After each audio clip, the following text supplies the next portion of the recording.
Good afternoon and welcome. Our today's question is prohibition of strike and lockout. So अपन ने strike भी देखा, kinds of strike भी देखा, उसके बाद लॉकआउट भी देखा, then financial aid to illegal strikes and lockout देखा और आज अपन देख रहे हैं prohibition of strike and lockout. So सब में मटेरियल थोड़ा बहुत सेम ही है. अगर स्ट्राइक एंड लॉकआउट भी करके जाओ तो थोड़ा बहुत आप मन से ये दोनों क्वेश्चन अटेम्प्ट कर सकते. So introduction.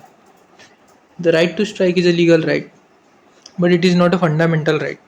Because industrial peace is vital to the national economy, the Industrial Dispute Act 1947 and the Transitional Industrial Relation Code 2020 imposes strict prohibitions to prevent sudden disruptions. मतलब राइट टू स्ट्राइक ये legal right है but it is not a fundamental right. इसीलिए industrial piece एक important घटक है अपने national economy को maintain करने के लिए. सो इसलिए industrial dispute act and industrial relation code एक स्ट्रिक्ट प्रोहिबिशंस डालते प्रिवेंट करने के लिए sudden strikes and lockouts. The law categorizes prohibitions into two types: general prohibition applying to all industrial establishment and specific prohibition applying to public utility services. मतलब जो general prohibition है वो सभी factories industry को apply होंगे, लेकिन जो specific prohibition है वो सिर्फ पब्लिक यूटिलिटी सर्विसेज है. मतलब सर्वसाधारण जनता के लिए जो बनाई गई यूटिलिटीज है, जैसे रेलवेज आ गई, वाटर सप्लाई वाले आ गए, देन जो भी है वो पब्लिक यूटिलिटी के अंदर जो भी आता. General prohibitions. Section 23 of industrial dispute act lays down a blanket ban on strikes and lockouts during the pendency of legal proceedings. No workman can go on strike and no employer can declare a lockout. मतलब ये ban डालता industrial dispute act section 23 strike and lockout पे जब कोई dispute already pending पड़ा है case court के अंदर, तो उस वक्त स्ट्राइक एंड लॉकआउट बैन है कम्प्लीटली सेक्शन 23 के तहत. एंड कोई भी वर्कमैन स्ट्राइक पे नहीं जा सकता एंड कोई भी मालक लॉकआउट डिक्लेयर नहीं कर सकता. कब कब? तो सबसे पहले during conciliation. While the proceedings are pending before conciliation board and for 7 days after their conclusion. मतलब कंसिलिएशन बोर्ड के पास आपका इशू मैटर जो भी है चल रहा है, एक कंसिलेटर अपॉइंटेड है जो आपके बीच सेटलमेंट करने का ट्राई कर रहा. एंड आफ्टर सेटलमेंट होने के बाद या फिर कंसिलिएशन प्रोसीडिंग एंड होने के बाद 7 दिन तक आप ना लॉकआउट कर सकते ना स्ट्राइक कर सकते. During adjudication. While proceedings are pending before a labor court, industrial tribunal, or national tribunal, and for 2 months after the conclusion of such proceedings. मतलब लेबर कोर्ट के पास, इंडस्ट्रियल ट्रिब्यूनल या नेशनल ट्रिब्यूनल के पास अगर आपकी case pending हो, dispute चल रहा हो, तो उस कंडीशन में वो प्रोसीडिंग चल रही तब तो नहीं ही कर सकते आप, लेकिन उसके बाद भी डिसीजन आने के 2 महीने बाद भी आप नहीं कर सकते. देन उसके बाद आप कर सकते, लेकिन डिसीजन के बाद 2 महीना और डिसीजन मतलब प्रोसीडिंग जब पेंडिंग है तब आप स्ट्राइक नहीं या फिर लॉकआउट नहीं कर सकते. During arbitration. While proceedings are pending before an arbitrator under section 10A and for 2 months after the award is published. मतलब जब प्रोसीडिंग आर्बिट्रेटर के पास पेंडिंग हो और या फिर अवार्ड पास कर दिया आर्बिट्रेटर ने उसके 2 महीने बाद, सेम है एडजुडिकेशन जैसा ही आर्बिट्रेशन के लिए अप्लाई होता है. Settlement period. During any period in which a settlement और award is actually in operation in respect of any of the matters covered by that settlement award. मतलब जिस भी मैटर के लिए वो सेटलमेंट या फिर अवार्ड पास करा गया हो, तो वो ऑपरेट होने तक का जो पीरियड है उसके बीच भी आप स्ट्राइक एंड लॉकआउट नहीं कर सकते. इन सभी केसेस में प्रोहिबिटेड है. सो ये आप एक बार पढ़ लो, ध्यान आ जाएगा. Conciliation, adjudication, arbitration and settlement period. Specific prohibition for public utility services section 22. अपन ने देखा था जनरल प्रोविजन सबको लागू, स्पेसिफिक प्रोविजन सिर्फ पब्लिक यूटिलिटी सर्विसेज को लागू. So, public utility services include essential sectors like railway, postal service, electricity, water supply, and hospitals. Because these affect the general public, the restrictions are much tighter.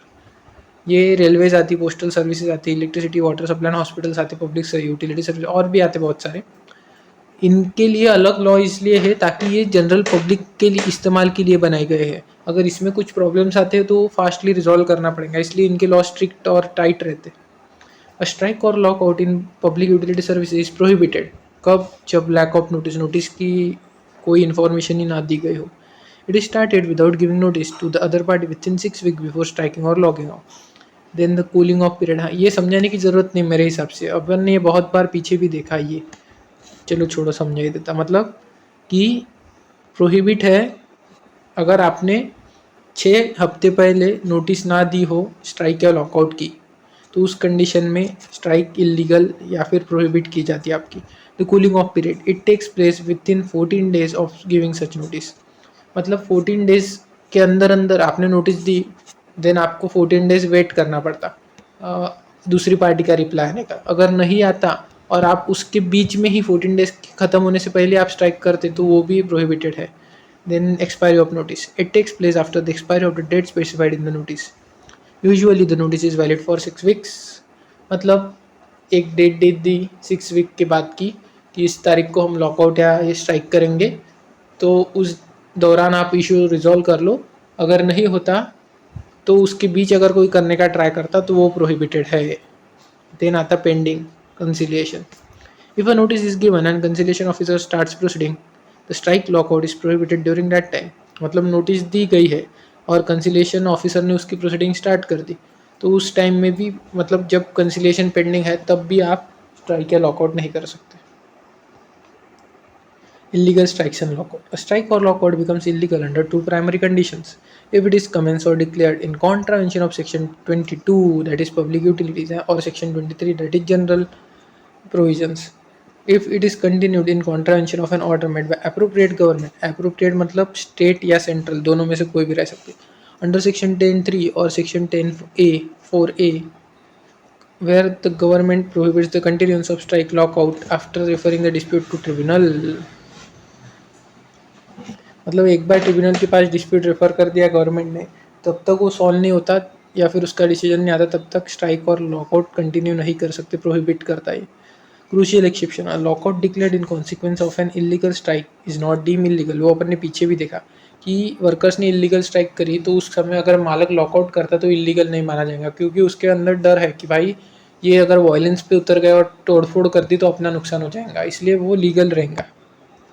Industrial Relation Code 2020 update. The new IRC, which aims to replace the Industrial Dispute Act, has significantly expanded these prohibitions.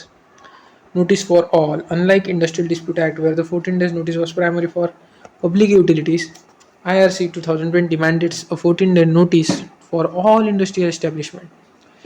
मतलब पहले 14 days की notice सिर्फ public utility services वालों को ही देनी पड़ती थी, but अभी सब इंडस्ट्रियल फैक्ट्रीज को मतलब एस्टेब्लिशमेंट्स को देनी पड़ेंगी।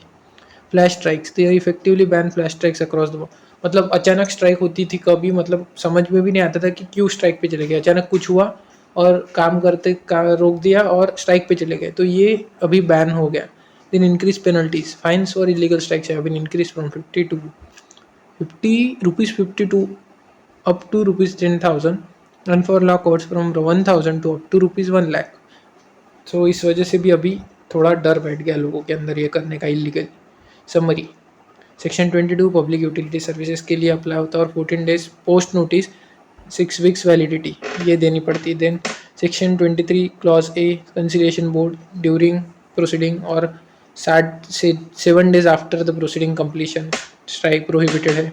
देन सेक्शन 23 क्लॉज बी के तहत tribunal labour code during proceeding and 2 month after decision prohibited है।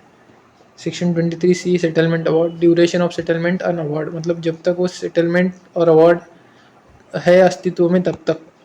Then section 10 sub clause 3 government order, once the dispute is referred to court तब भी आप प्रोहिबिटेड है स्ट्राइक। सो अपन ने देख लिया prohibition on strike and lockout.